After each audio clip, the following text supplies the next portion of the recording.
For months, one question has been hanging over the crypto market. Will the Clarity Act actually become law? Nobody has had a clear answer. Negotiations have dragged on, lawmakers have gone back and forth, new amendments have been added, and every time it looked like momentum was building, another obstacle seemed to appear. Now, the battle has reached a new level. Several Senate Democrats have publicly opposed the latest version of the bill. Elizabeth Warren is urging lawmakers to vote against it. Banking groups are lobbying against it. Yet despite all of that, Senate leadership says they're preparing to move forward with a vote. So here's the real question. Is this the beginning of the end for the Clarity Act?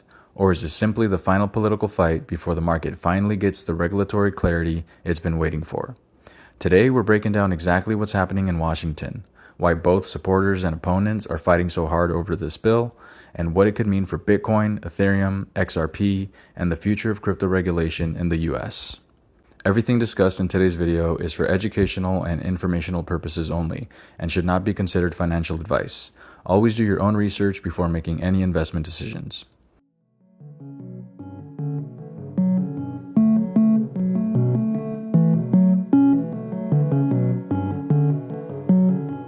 Welcome back to Ledger Pulse. If you're new here, this channel focuses on the biggest developments shaping crypto, from regulation and institutional adoption to macro trends and long-term market structure. Let's jump into today's story.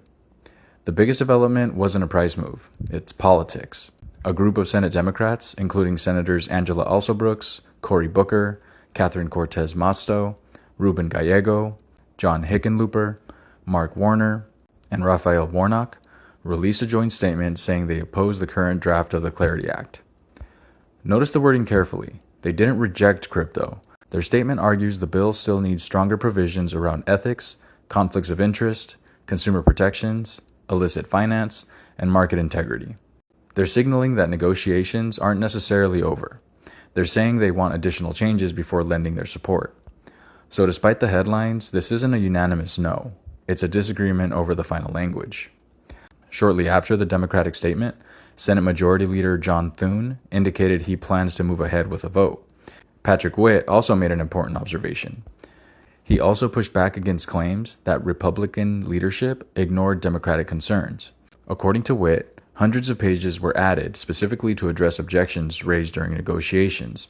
Whether those additions are enough remains to be seen. But it does show significant revisions have already taken place. One of the more revealing developments came from outside Congress. The U.S. Hispanic Chamber of Commerce sent a letter expressing concerns about the Clarity Act. Their argument is that clearer crypto rules could accelerate deposit flight away from community banks. Think about that for a second. If digital assets become easier to access under a clearer regulatory framework, some customers could choose to hold more value in tokenized assets, stablecoins, or crypto rather than traditional bank deposits. We have seen reports come out that those concerns are unsubstantiated. Whether you agree with that concern or not, it highlights something important. This debate is no longer just about crypto. It's about how the future financial system will be structured. Senator Elizabeth Warren also entered the conversation in a very direct way. She reportedly urged lawmakers to vote against the market structure legislation, arguing that the bill should be rejected entirely. This isn't especially surprising. Warren has consistently been one of crypto's strongest critics. But what's different today is the timing. As more institutions continue entering digital assets, as stablecoins gain momentum, and as tokenization expands, opposition has become even more vocal. That suggests crypto legislation has reached a level where its outcome carries meaningful consequences beyond the industry itself. Despite the political resistance, support for the bill is also becoming more visible. Goldman Sachs CEO David Solomon said he supports advancing the Clarity Act while acknowledging that no piece of legislation is ever perfect. That's a notable statement. Large financial institutions don't typically endorse major regulatory changes lightly. Many of these firms are already preparing for tokenization, digital securities, blockchain settlement, and new financial infrastructure. They want clear rules. They want clear rules. Not because they're crypto enthusiasts, but because businesses generally operate more efficiently when regulatory expectations are defined. Senator Cynthia Lummis offered another interesting perspective. According to her, the biggest obstacle isn't President Trump. Instead, she believes pressure coming from parts of the banking industry is creating hesitation among some senators.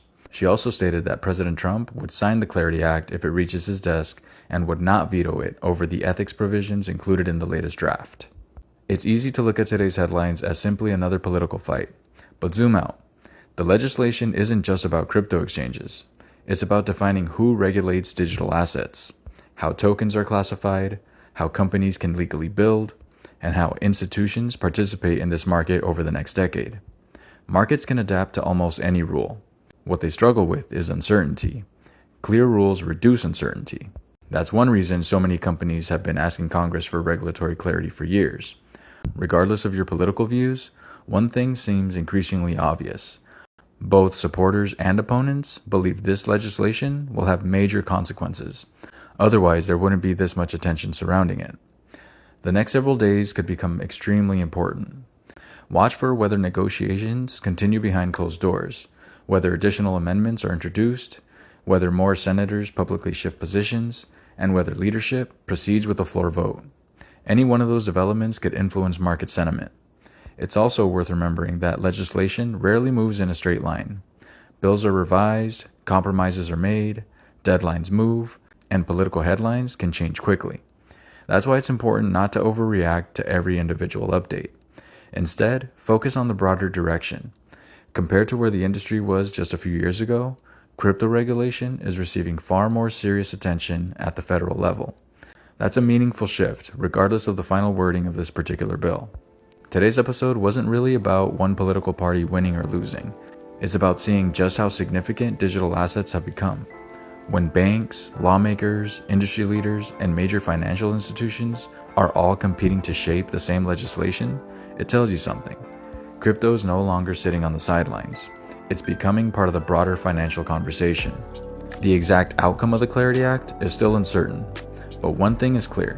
The debate has entered a new phase, and decisions made in the coming weeks could influence how the US approaches digital assets for years to come. If you found today's breakdown helpful, hit the like button and subscribe to Ledger Pulse if you haven't already. And let me know in the comments, do you think Clarity Act passes this year, or do you think negotiations delayed again? Thanks for listening, and I'll catch you in the next one.